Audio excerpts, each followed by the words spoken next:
With gold exports soaring to over 455 million US dollars in just 1 month, and that was just May, gold has become the crown jewel of our economy. But the question is, how can ordinary Ugandans tap into the different opportunities, available opportunities in the gold value chain? Today on this channel, we're having a conversation with the leading voice of Uganda's mineral sector. Honorable Fiona Nyamtoro is the Minister of State for Mineral Development. Thank you for joining us. Thank you, Canary. You want to say hi to the viewers and listeners? My regards to everyone that is watching us from different parts of the country. Thank you for joining in today as we venture into a great discussion of the gold business in the country. Yeah. One of the most asked after minerals that I have received several questions since I got into office. Everybody's interested in gold. Everybody wants to know how best can they venture into the business, or how is the country benefiting? All right, and I'm sure there are so many opportunities out there. We'll be talking about them in just a bit. But first, where do we stand as a country? How many tons of gold does Uganda produce annually? Approximately right now, we can authoritatively say 2.5 tons monthly, and averagely 30 tons annually in terms of export. 30 tons, that if you're to convert that into, for example, the amount of money that Uganda is able to get, we know that gold is a very significant mineral. It would be driving Uganda's economy and development agenda. We convert that in terms of money. How much money are we looking at, for example, per quarter, or per quarter, how much we benefit, or even a year? On what position is it in our exports? It depends, because the price is not static. It varies from time and again, depending on the world market. Say, for instance, you could find a kilo of gold today going for 65,000, and then tomorrow it is 80, the other day it is 100. So the quarterly estimates would depend on the market price at the moment. But if we are looking at 2.5 tons a month, then we would be looking at about 10 million quarter. Let's look into gold's position in our exports. And 10 million, we are speaking in terms of dollars, yeah? Dollars, yes. When you look at other countries that do produce gold or export it, looks like Uganda is still lagging behind. What are the challenges? Why do people think gold is only benefiting the wealthy? It's not true that gold is only benefiting the wealthy. I think one of the greatest hindrances we have as a country is that the mineral sector in general, not just gold, is highly capital intensive. So for you to be able to benefit from any mineral, more so the precious ones as gold, you really need to have a lot of capital, which many of our local citizens cannot accumulate on their own. So we end up rallying for investors that come and put in massive investments of 100 million USD and above, to billions and billions of shillings. Now, it is very hard to get individuals who are Ugandans, or even consortiums, or even just companies that can be able to put together that capital. That is what has challenged us. You can imagine our first gold discovery stretches as far as 1939, district. 1939. Buheju district, and today Buheju is still the least developed gold industry that we have. The majority of people that are dealing in gold there are still artisanal miners. So the biggest challenge we have is capital. And of course, there's so many countries exporting gold too. But after these gold exports are shipped, where do they go? To the world market. To the world market. And of course, most of the gold that is shipped is privately owned. the direct benefits go to the private owners. Government of Uganda benefits in different ways. Comes with opportunities in the value chain for our people, but we have an export levy that is on each kilogram that is exported. That is $200. $200 for each kilogram. So that's where, along the value chain, that's where government comes in. Yes, that's where government comes in, but then of course they are also tasked with paying the other taxes, VAT, and all. Just tax for government. But why doesn't the Ugandan government own all the gold mines in Uganda? So that if the gold comes out of the mines, it's Ugandan government, it's the Ugandan government benefiting after the export. Currently, what we have in plan is establish a government reserve. We are initiating the process of putting in place our own reserve so that government can start saving in gold. We can have ministries saving in gold, but like I hinted earlier, it is highly capital intensive. That is why currently our greatest rescue is having as many investors as possible. We are even going for different partnerships in avenues, and we are expanding the market day in and day out. So far, we have quite a number of refineries, but the best would be government having in place its own reserve.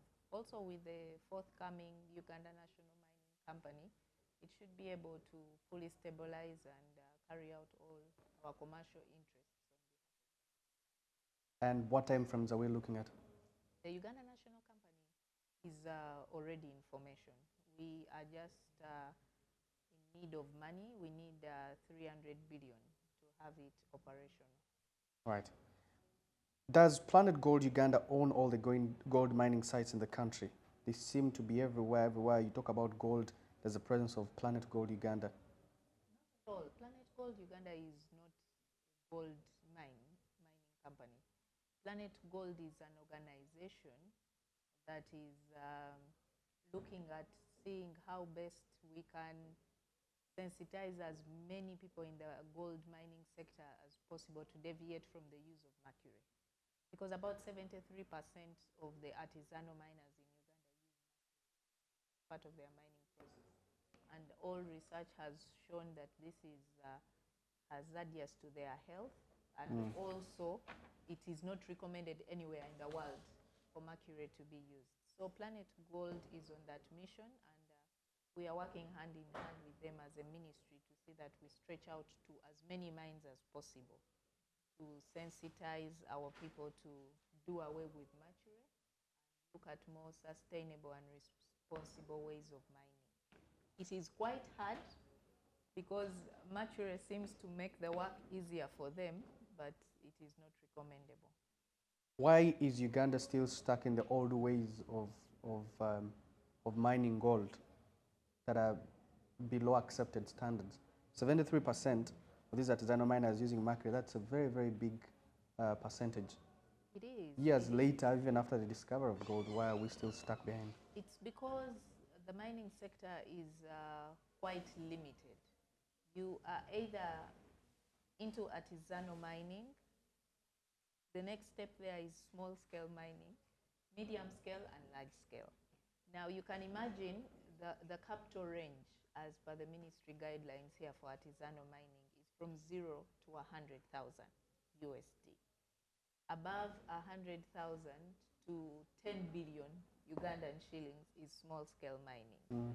Now, if you cannot afford within that range, you would automatically be forced to remain using rudimentary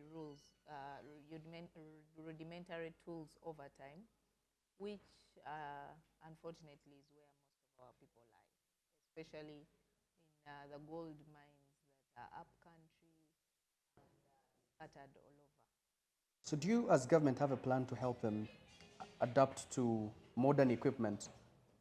Yes, we do. We started by protecting the artisanal miners, and this comes with the artisanal mining regulations that we have put in place that recognize them first as legal miners. Because initially they used to be termed as illegal.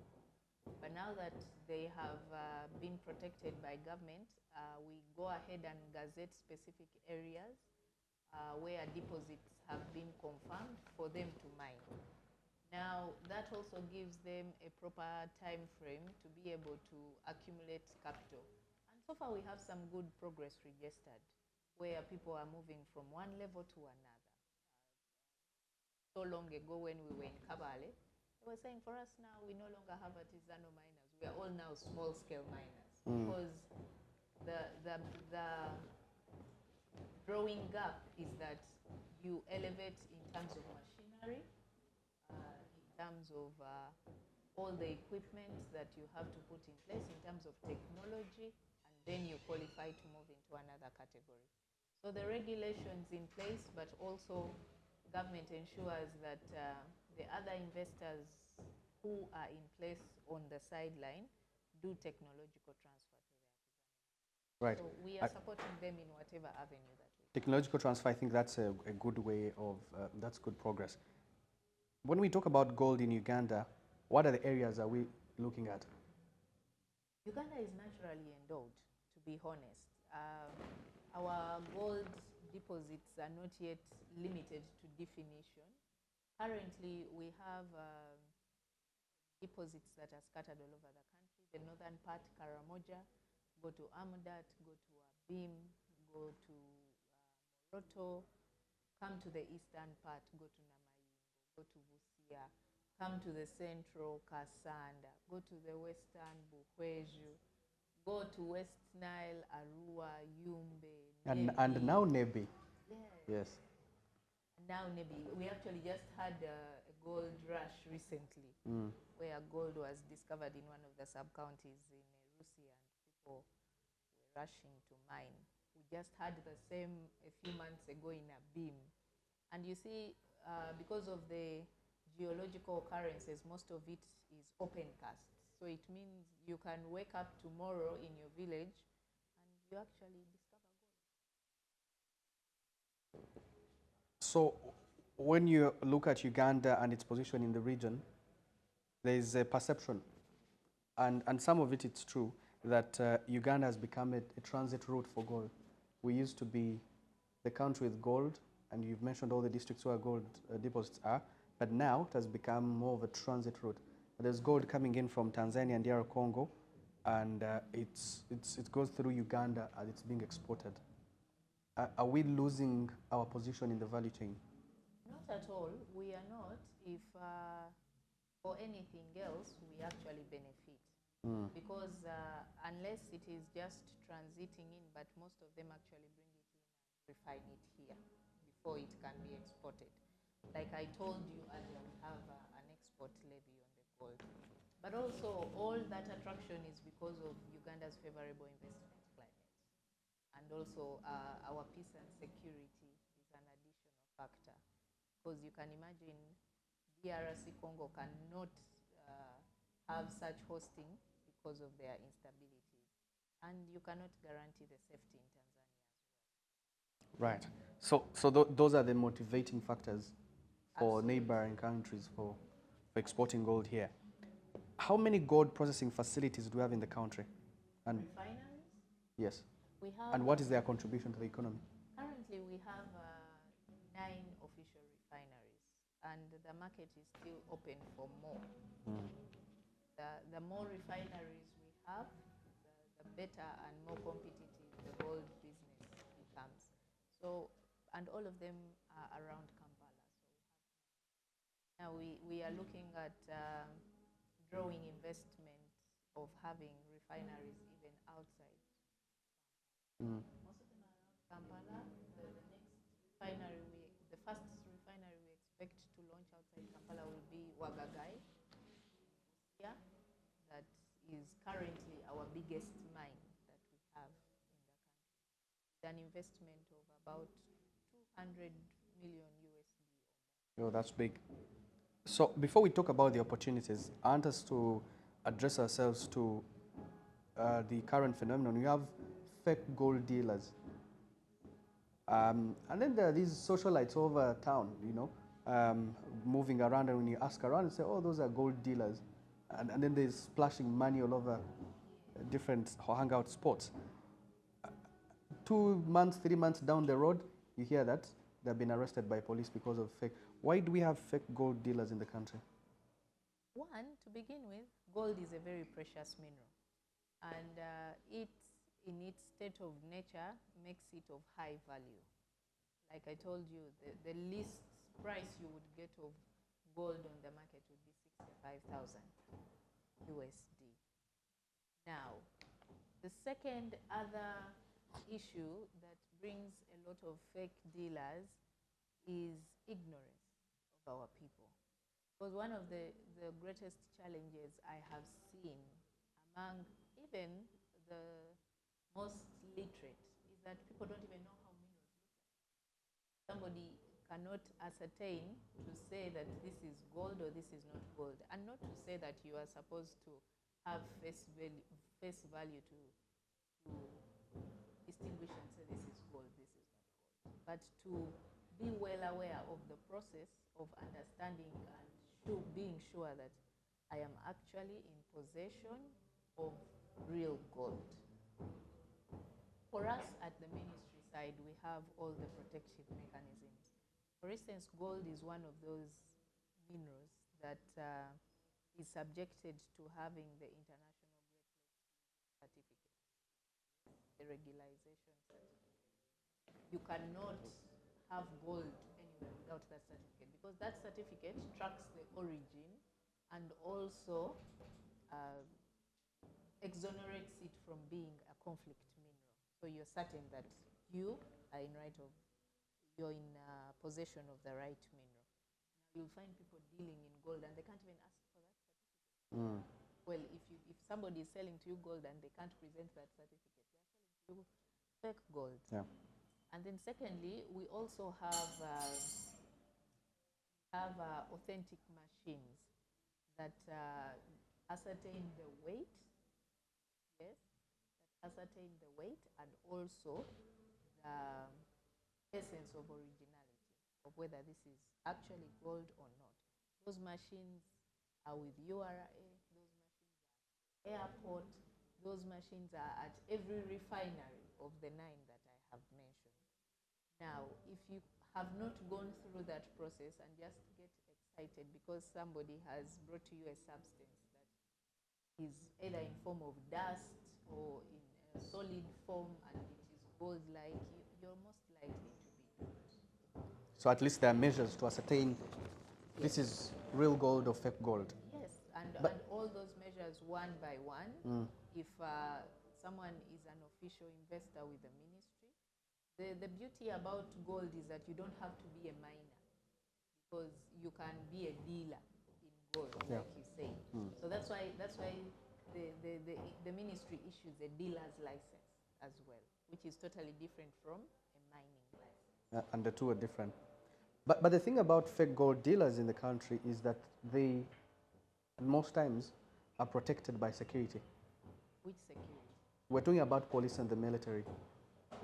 You know, we move around with, guards, and that creates a wrong impression. We do have an entire mineral protection unit, the mineral police, that is in charge of ascertaining illegal mining, that is in charge of protecting all mineral investors, that works hand in hand with the ministry to ensure that all illegal activities that are mineral related are curbed.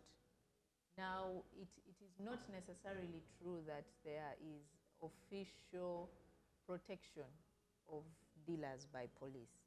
But unfortunately, what happens is because the business is highly earning, and most of these people dupe money here and there, and they have some millions of shillings to their disposal, they can hire private security. But in unfortunate incidences, which we always encourage people to report, where the police has connived, unfortunately, they are usually relieved of their duties, and we always call upon the public. Any avenue where you see, be it the UPDF, where you see security involved in illegal mining, because that is entirely out of their line of duty. And neither should they be protecting anybody that is doing illegal activities related to mining, because the minerals belong to government. Any other government entity or unit, security related, that is facilitating illegal mining simply taints the face of government at the end of the day, because it makes it look like as if government is dealing illegally in their own minerals. Right. You talked about, for example, districts like Buhweju, where the first deposit for gold was discovered, 1930s. But there's little to show off for all these districts where gold has been discovered. You have a precious metal in this community, but this metal is exported and there's little contribution from the export revenue that comes back to the community. Why is that? Is it the gold curse that we hear about? It is not the gold curse yet, because most of these gold discoveries, the hugest deposits we have now are new discoveries. And the old ones like Buhweju do not have full exploitation. They have still remained mainly at artisanal mining till today. And I think one of the gaps we are trying to fix as a ministry is seeing to it that, one, we push for as much exploration as we can on government side, because that gives us the guarantee of how much deposits we have. Then we can call upon investment when we are certain that Canary, I am bringing you to this area, it has up to this extent of deposits. So this is a bare minimum of investment that we expect from you. And then from there, when we have investment in the place, development is inevitable. It becomes inevitable, because first, we protect the community, because we expect, one of the conditions is that the investor must get into a local community development agreement with the community, the host community. And that agreement includes social corporate responsibility, different development. Make sure that some of them even get to do some of these activities before they start exploiting and exporting. See, for oil and gas, petroleum, there's a thing called local content that no matter the extent of investment by a foreign company, at least there's an emphasis on local content. Is there such a thing for gold? It is going to be incorporated in the Uganda National 15%. All right, let's now cross to the opportunities that are available for not just young people, but every Ugandan in the gold value chain. Yes. This comes out to encourage all the Ugandans out there, especially those from communities where gold has been discovered. We encourage most of them to be direct dealers in gold, that they can directly be suppliers in different avenues. The ministry is up here to task, but also to form consortiums and accumulate capital and start investments at small scale level. Small scale mining is one thing that we're really calling out for. I have seen the progress of it happening in Busia, despite the fact that we have one of the hugest mining companies that is propping up in the place, Wagagai. The artisanal miners have progressed greatly.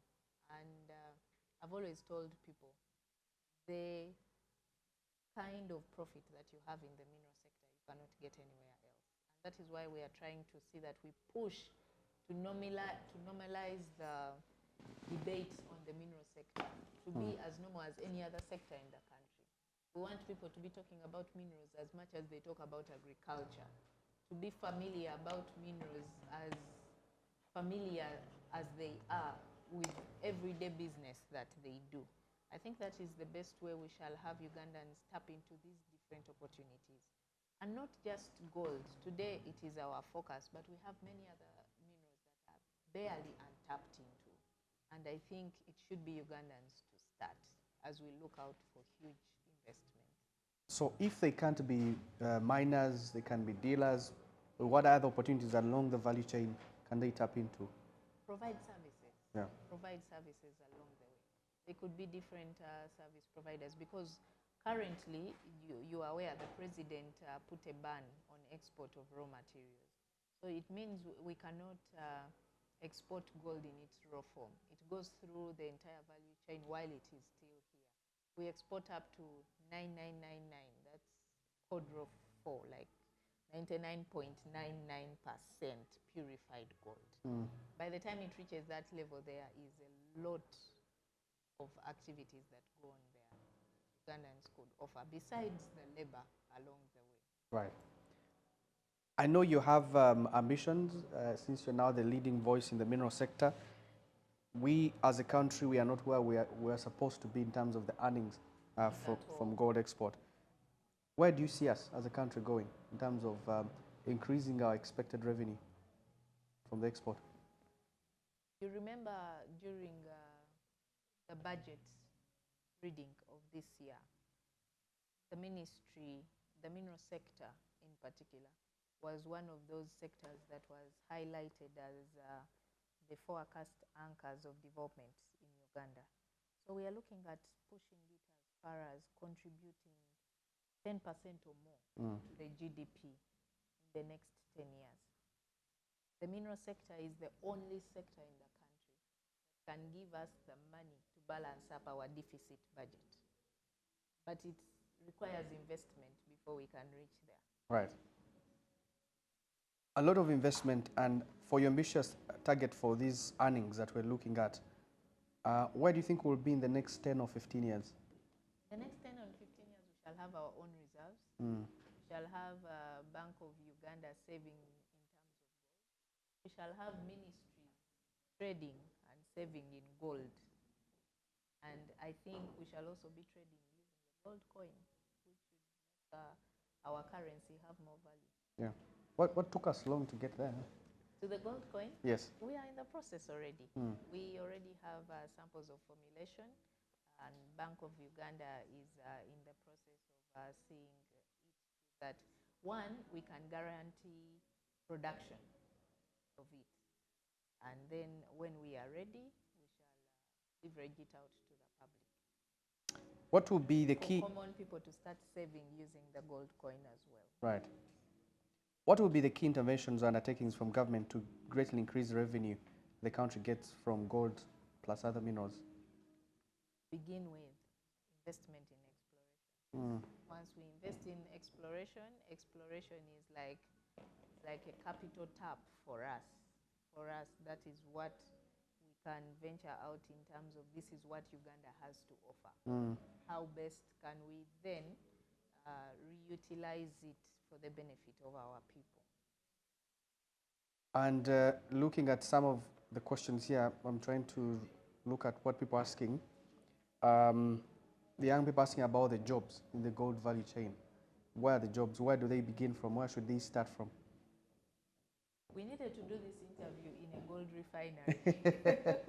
Yeah. I think next time I should get permission from one of the refineries and we go through the process so that from the word go, from the gold as it is brought in from the mine, we go step by step on what processes it goes through and where the young people can easily tap into. Yeah. We should be able to organize that because some of this is more understood physically than us speaking in words. It sounds like as if we are narrating a movie.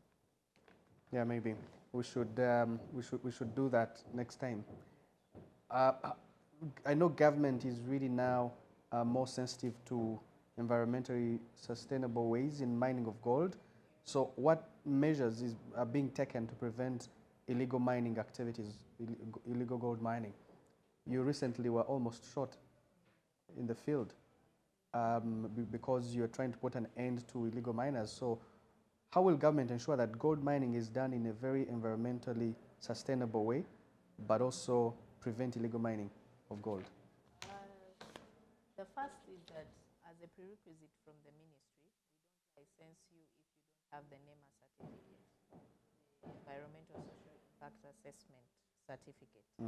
and that safeguards us and the environment where you are going to mine from any future hazards that would be uh, predicted along the assessment. Now, that is an initiative by government of ensuring that mining is done responsibly and sustainably by the people. Secondly, is that we look forward to seeing that with less time, because in the mining sector usually people neglect all the other dangerous hindrances that come along with it and just mind about what they can get at that time to sell. For instance, when you look at our regulations, we do not encourage artisanal miners to go beyond 10 meters. But you'll find some incidences where they're going beyond 10 meters. 10 meters simply means you're digging a hole that is going to bury you. It can easily collapse on your head. We've had incidences where people are actually dying in this process. And you will still find others going ahead to neglect all the advice we put out there. Now, on illegal mining is one of those vices that is also hard to curb because it is, I don't want to say understandable, for lack of a better word. It is expected that people are lured into the business, are attracted into the business illegally, and we are trying to make them understand that there is actually no reason why you should be illegal, because we have formalized and made everything easy. The applications for you to start with are online. You don't even have to come to the ministry physically. The requirements are basic. There is nothing out of the way that is required for you to submit that you can't afford to do. You just have to have the capital. And then the rest, and then... But you can imagine at artisanal mining level, we even go as low as 0. It simply means you start with what you can. Yeah. But please make sure that you are formalized before you do it. Before you start. I know that you're doing a lot to make sure that the industry is more lucrative than you found it. But what sort of incentives now exist to attract investment? The revenues we were talking about earlier can only be achieved when there is investment. When there is investment. We have a lot of subsidies that we do give investors. And some of the subsidies include a long stay. Like, for example, if you're coming in as a medium or large scale investor, we give you a minimum of 21 years above. So you are guaranteed of security to start with, but we also usually help them acquire land. Incidences where they need extra land outside of the mining area. Work hand in hand with the investment authority and the investment to ensure that investors are well settled in and acquire land. There's a feeling that there is more support from government going to the wealthy dealers, and artisanal miners are not protected. Are there things that have been put in place, measures put in place to support artisanal miners, not just measures but also programs to have them benefit from their own craft? Yes, currently we are trying to rally as many programs as we can as possible to see that they have access to affordable credit. And that should be able to build their muscles financially, both as artisanal miners, but also to be able to upgrade. So their main challenge has basically been capital, galvanizing capital to invest in the sector. And once we have that sorted, we are working with different financial institutions, and both that are agencies of government and also private owned, in seeing that they can get the lowest credit possible to enable them run their businesses. Uganda is currently faced with the problem of gold smuggling. Not every gold that is mined here is actually taxed. Are you aware of this? How big is the problem? And what is government's strategy to ensure all gold exports are properly not just documented, but also taxed? We are aware of the illegal mining that is going in the country. Right now, I cannot give you an extent to which it is happening because we do not have a proper channel of gazetting to say that this is what we are losing, this is not what we are losing, because gold can be moved in any way, in any form. So unless it is passed through the official channels of exit and entry, which is the airport or official borders, via the porous borders, we would never know what we are losing. Now, one of the remedies we want to put in place is tightening our security at the borders to begin with, because that is where the problem is escalated from. We have very many porous borders that it's very easy for someone to move with gold in a suitcase and have it go to another country or any other mineral. We have seen people go out with wolfram, we see people go out with iron ore, and it is really becoming a problem. When we get done with tightening the security, we should be able also to track the movement of not just gold, but all minerals within the country. Because as you see, the transportation of minerals now is very amorphous. You can transport minerals in anything.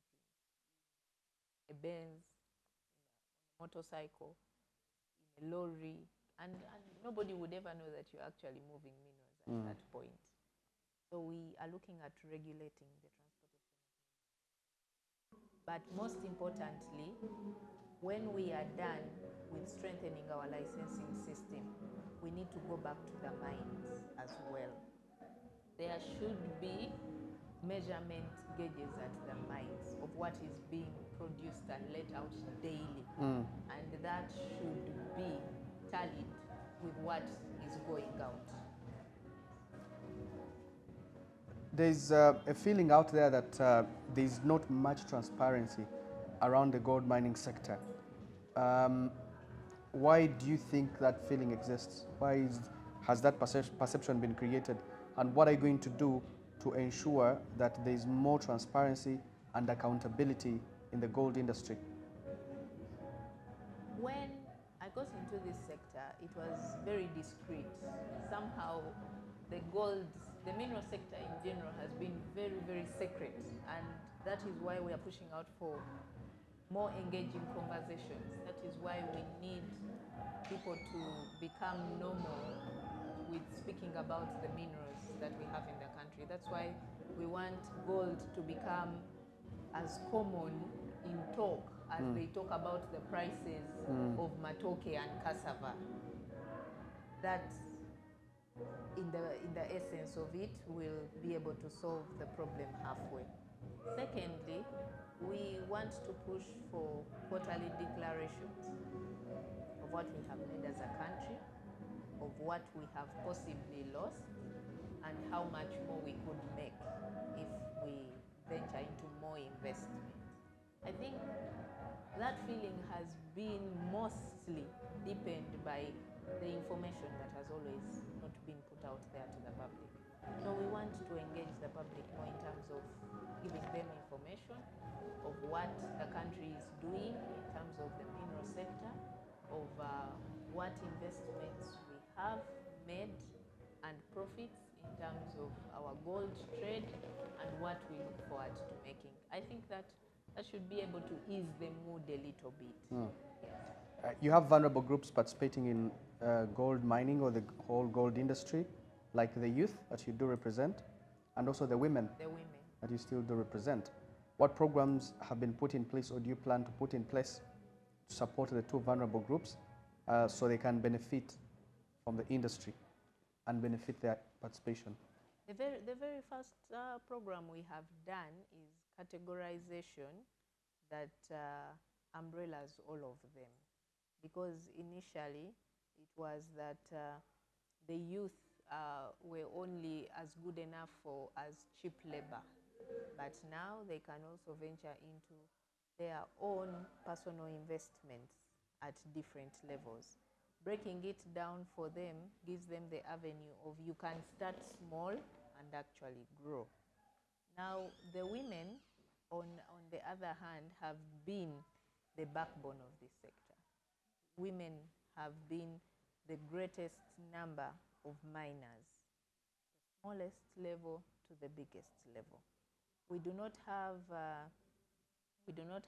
particular female investors that we can point out to say in terms of huge investment here, we have reached here, but we are pushing for their prioritization in terms of mining and seeing to it that every mining company, for instance, has a categorization of women and youth in their administration, in high-ending jobs, but also negotiating better pay for them. One of the biggest challenges we have is that most of the complaints that have been coming in have been that, you see, these mining companies, they pay us pennies, and yet we put in hard work. So we look out for those and reach out to them and ensure that they have good working conditions that are conducive for them, but also we make sure that they are not exploited. How much would the mining license for gold go for? A mining license, it is not for gold. We don't have categorization of that it is a license for gold, it is mineral license. Yes, the licensing process for artisanal mining to start with is 1 million shillings. Renewal is also around the same after a year. It's not a lot. I have a question here coming in from Jeremy. He says mining contributes 2.2% of the national GDP, according to data from the Uganda National Bureau of Statistics. Uganda Bureau of Statistics. Given the earning potential of the sector, why are mining licenses extremely expensive? They are not expensive. Like I said, every license has its fee attached to it in the ministry. For instance, if you came and applied today, the first license that you would be required to get would be an exploration license, to be able to go and have research proven that actually the deposits you're looking for in that area, that is 1 million shillings. You can even get it in as fast as 2 hours time. A mining license, on the other hand, depending on the category of where you fall, ranges from 1 to 5 million shillings. So they are not as expensive as we think. Okay, there's one more question here. What is the ministry's vision for Uganda's gold industry in the next 20 years? What do you need to put in place to achieve this vision? Question is repetitive. We had already discussed Yes, I think so. Yes, we had already discussed that, but just for emphasis, we look forward to boosting the contribution of the mining sector from the 2% that you just earlier mentioned to 10% or more in the next 10 years. To the GDP. And that requires with us starting with high investment in exploration, because then we can be guaranteed of a return of investment in exactly what we want to start with, and also look out to see that we exploit the other precious minerals aside from gold. For instance, we don't have any exploitation going on in terms of diamond, but we have deposits that have been discovered in Western Uganda and in North Karamoja. Interesting. And balancing the need for economic growth and the need to protect the rights of the local communities in where there are gold deposits, ensure that they benefit from the mineral extraction. The need for the country to benefit in general. The local communities are already protected because, like I told you, it is a condition for every investor that before they go into full exploitation and exportation, they must have local community development agreements. And those facilitate the activities that they carry out in that area in terms of enhancing development.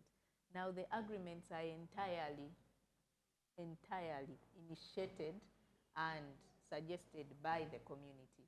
We do not take part in participating or in listing what they should do for the community. We rather enforce to ensure that what was put in the agreement is actually actualized. Okay, let me see if there are more questions here online. Let's check them out.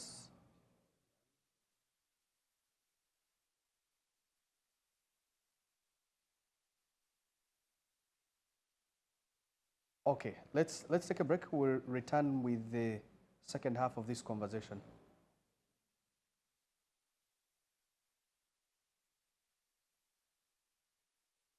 Yeah. You can look out for more questions. People asking the same questions.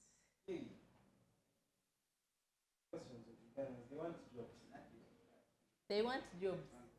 But Kogambi, Canary asked what jobs are there for the young people in the gold business. Maybe also can maybe you can also be diverse, ask her to feel like she has all your answers. I actually asked, I did ask those questions, but I see questions there on TikTok, but I don't see them here. Ah. They're about Eddie Kenzo. Are they thinking questions, you guys? Why are you laughing?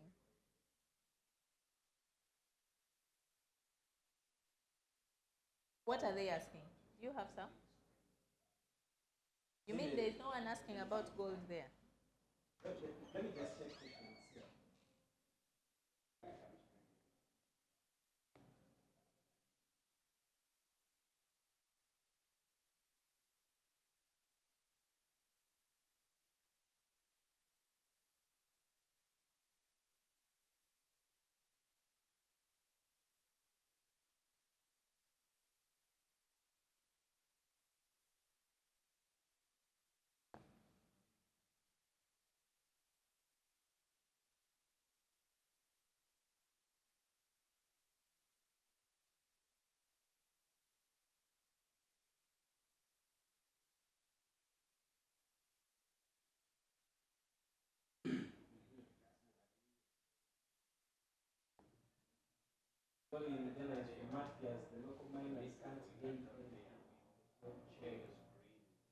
Mm-hmm.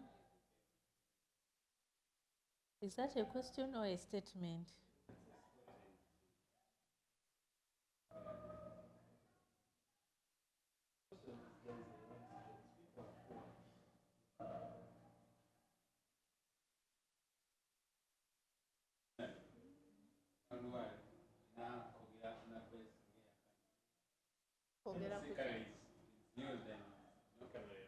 My sound is not good.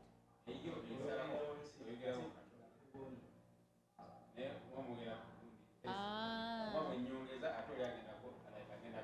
I'm having a discussion with Canary nga temumpulira. Anti nze ndi kwogera na Canary sikola ako gundi.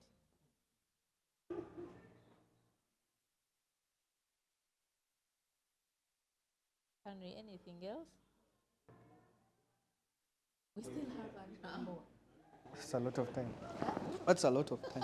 That's a lot of time. I asked these questions, I asked these questions, I asked the ones I prepared. I was about to ask other minerals. You can just use the next few minutes, maybe ask anything that is left, and then you want to say.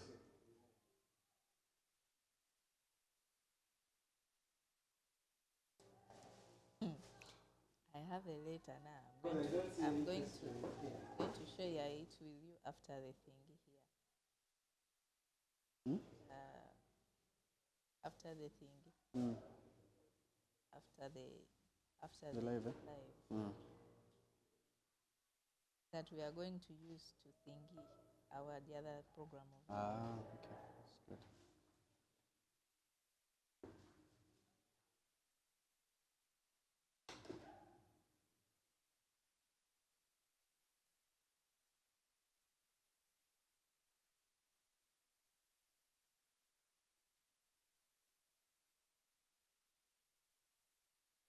I can't see the questions on TikTok. I don't. There are so many accounts. Of no, like TikTok, like it's live broadcast. It goes with the what? When it ends, it has ended. You can't see it. Yes. Okay.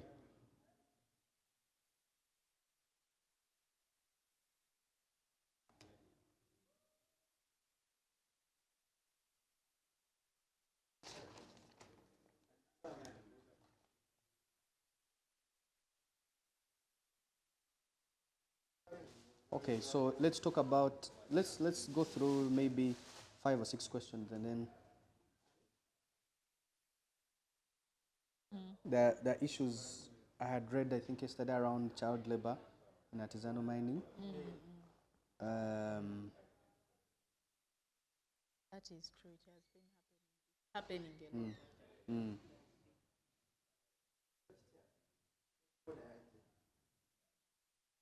Well, again, these other questions about protecting local communities. Then we can talk about the role of research. The what? Role of research and technology, better in technology in the gold industry.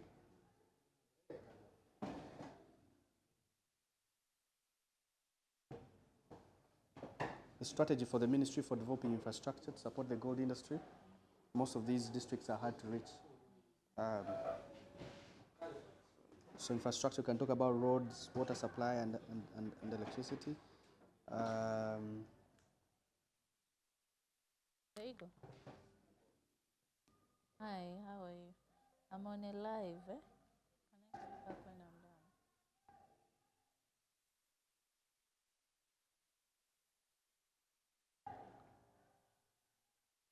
We can re-echo what you talked about, government's plan on making sure that prevents accidents in the mines.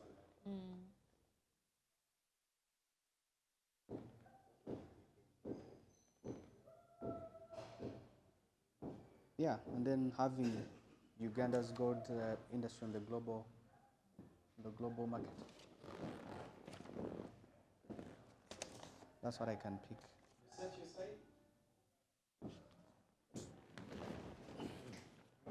You're ready?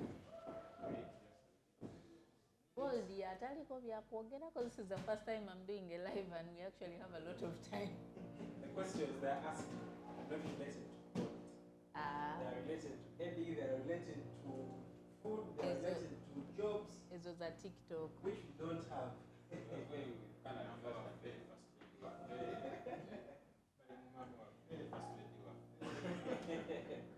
Maybe we do a documentary on. And we're talking the different opportunities, challenges within the gold value chain.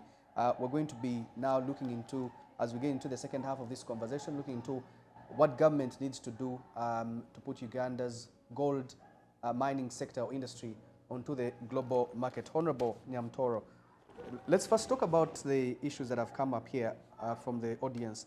Issues of child labor in the artisanal mining. Have those come up from when you assumed office? Have they come to your table? How big of a problem is it, child labor? It's a serious problem, a very, very, very huge problem. One of the greatest challenges you will see in communities where gold mining is taking place is high rate of school dropout. Most of the young children end up dropping out of school and venture into mining because they can make some money at the end of the day. The parents also become negligent and have their children join them in the mines so that they can gather as much as they can, because I mean the pay is per kilogram depending on what weight you have produced and you have been able to gun. Now, as government, we want to emphasize that child labor is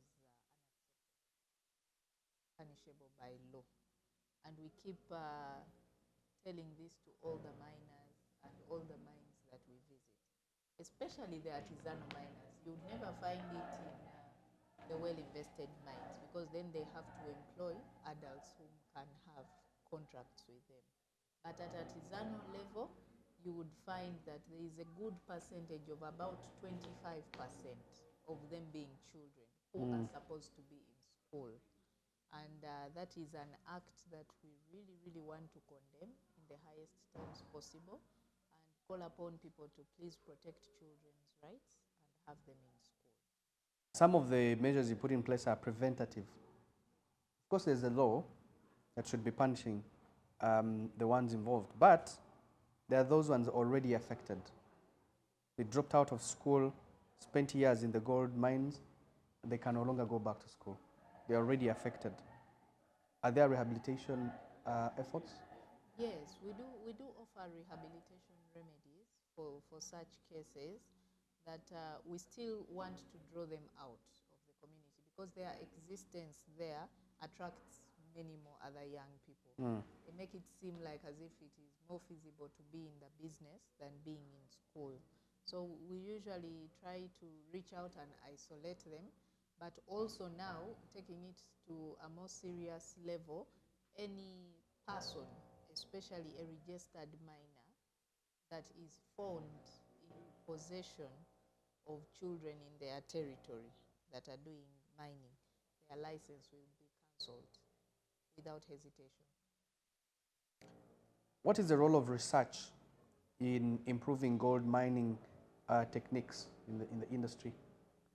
Have you as a ministry been able to collaborate with different institutions, whether local or not, for purposes of research to better this industry?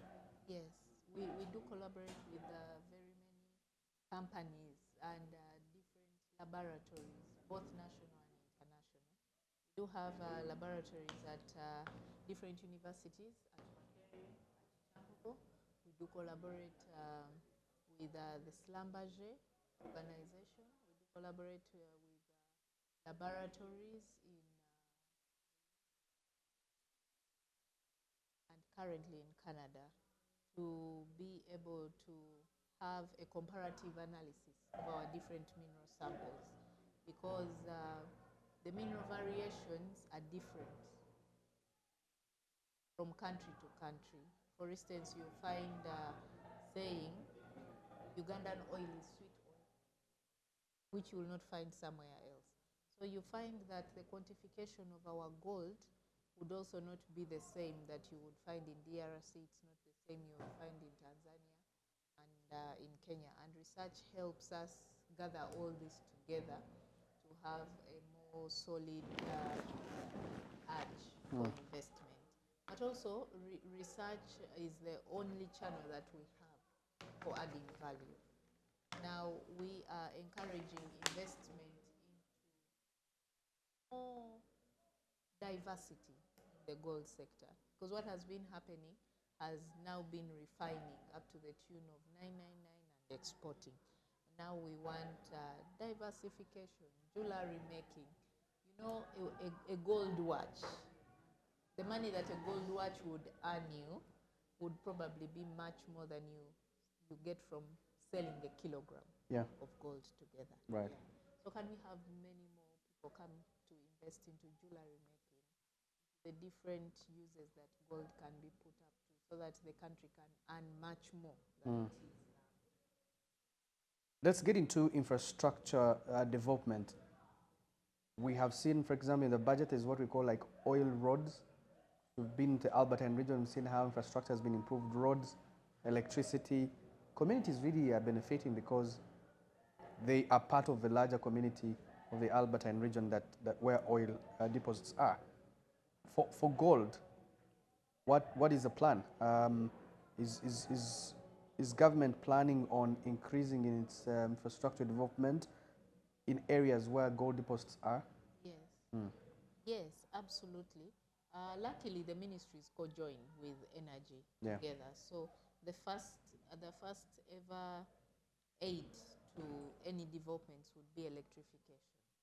If investments are going to take place in that area, they would be electrified. It automatically comes with better roads for ease of transportation of goods to the final destination or samples. Now, in particular, we are looking into initiatives of having particular benefits of, say, this is attached to gold in this area. And because it comes with health risks and what, we are looking into venturing into development of better health facilities in the area. Other countries that do participate in gold mining have embraced technologies like blockchain. In Uganda, that's still a dream, but is it in plan? It is discussions we have had, but not yet forthcoming. Before we jump into blockchain technologies, let us first galvanize our environment, make it conducive and safe for anybody to deal and trade in gold, for anybody to be able to transparently export gold, and then we can get into additional. How do we ensure Uganda's gold industry is integrated into the global economy?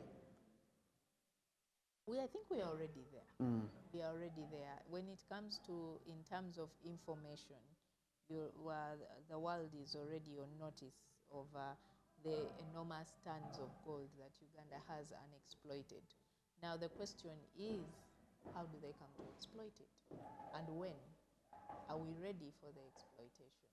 And I think that is the foundation we are laying now, ensuring that government has set a solid start for us to be able not to worry about exploitation that comes from international markets all over, because we are certain that all that trickles down as direct benefits for us as a country. And how do you ensure as a ministry that gold mining activities are aligned with the national's development goals, interests and initiatives? That is in plan from the word go, because our development in the long run is, first of all, we look at improving per capita income. When we do that, the GDP generally grows. Now, when we have as many people in the gold business that are protected, the better for us as a country. Right. And before I go to my last question, I want to ask this. Of course, you've been supporting the local communities. However, there is need for more gold refining industries and to also decentralize them, not them to be concentrated in Kampala. What is the ministry's plan? We have already started. I told you we are about to launch one of our biggest gold mines. It is in Busia, all the way. So we have very many other areas. We need a big mine in Amudat. We need a big mine in Abim that has had a gold rush recently. We need a big mine in Nebi. We need a big mine in Yumbe. We need a big mine in Kasanda, and mines that have refineries attached to them so that the value chain is complete. All right, let's end this on a rather... and we need a big mine in Buhweju. In Buhweju, yes. It would be very unfair not to have a mine and refinery in Buhweju. Yes, representing Western. No, I mean, the first district that had gold discovery should be honored. Quite far right now. Yeah. Is this a government initiative, or you still need to attract investment to put up a gold refinery industry? No, we need to attract investment because government currently, with our inadequate budget, it's hard to balance the deficiencies that occur across the ministries and all that we have to put in place. Okay, let's end this on a rather lighter note, because I understand that you and the people in Nebi are excited, having discovered the gold deposits, rather, beg your pardon, gold deposits in Nebi. But what does this mean to you and the people in Nebi? It's been a thing that you talk about in the neighboring districts, and now it's back home. Yeah, we had heard about gold discoveries in Zombo. Yeah. We had heard about gold discoveries in Arua, in Terego, in Yumbe, but now we are certain of gold discoveries in Nebi. I think that is a prospect for future development that our people need to hinge on, to work tirelessly to see that we attract as much development as investment, as possible, that will be able to facilitate us get most of our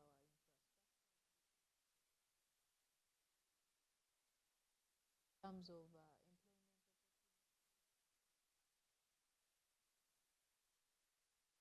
At the area growing in the next 10 to 15 years. It won't be the same. But how do you make sure that maybe it doesn't do the same mistakes that other districts did? Because like Buhweju surely now, it should be a very uptown community, because it having been discovered gold deposits at a very so many years ago, it should be somewhere, but it's not. Maybe make sure it maybe does not repeat the same mistakes. Is this something that you are engaging with communities with, and also the ministry now that you're the focal person? We have not yet started engaging because these are new discoveries. But yes, plans are in the pipeline so that the engagement of the community productive and takes us in a direction that will be beneficial. Also citing examples that they can easily Right. I saw you recently talk about the gold rush in Abim and Karamoja. This can look exciting, but have we learned enough mistakes? Have we learned enough lessons from our mistakes? Have I told you the gold rush story in Abim? I've seen you briefly talk about it online.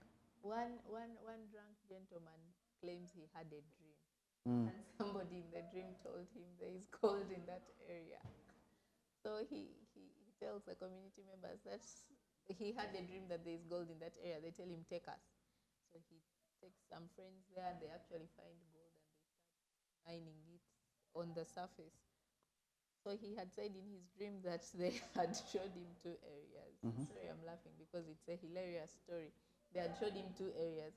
And then the following day, the gentleman runs mad. He goes insane. The community holds him. They tie his hands at ransom and say, you cannot run mad before you show us the second area. Show us the second area, and then you can run mad. Then you can run mad. So when I went there, when we went on ground to engage the community, organize them into a proper artisanal mining group and what, they told us this gentleman is not going anywhere until he shows us the second area.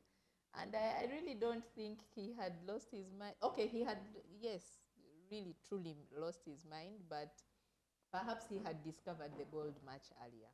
And that can happen anywhere in the country.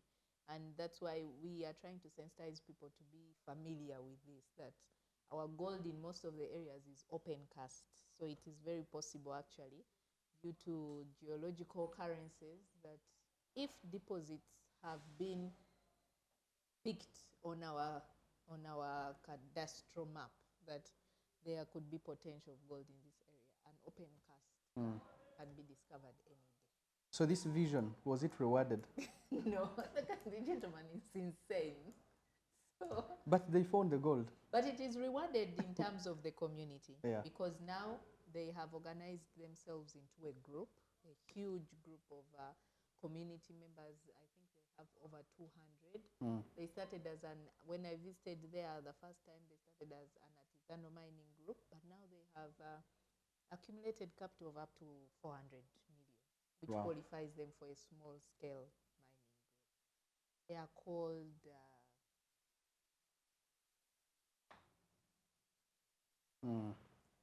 but they are beam miners are doing well. Right. And I think the communities are very excited because for the first time, it has also brought peace in the area. The Abim people and the neighboring district were always in conflict. For the first time now, they are able to come together so that, because they also want to mine the gold. Yeah. I saw you dressed like them, and must have been a great interaction session with them. Honorable, your last word on gold mining. My last word is a call upon all Ugandans to support the mineral sector in Uganda. Invest in the mineral sector. We have very many minerals that are barely tapped into. And these require investment at different levels. We are calling upon Ugandans to venture into proper utilization and exploitation of our own minerals, so that we do not just speak of beneficiation of minerals when we don't have Ugandans at the front line. Much as a ministry, we are rallying for as much more investment as we can, which is more lucrative.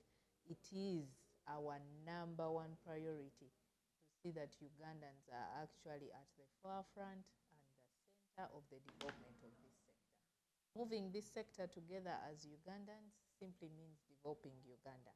because it is the only avenue of resource mobilization, of resource actualization in terms of money. We are the only money minting sector that you have in the country. Any other sector you would require to put in. This one will mint you the money. Right. Thank you very much, Honorable Nyamtoro. We were honored to having had this conversation. And thanks to all of you who have tuned in. Let's continue below all these platforms. I'm sure Honorable Nyamtoro will find time to respond to some of these questions that she was unable to respond to. Thank you very much for tuning in. Good evening.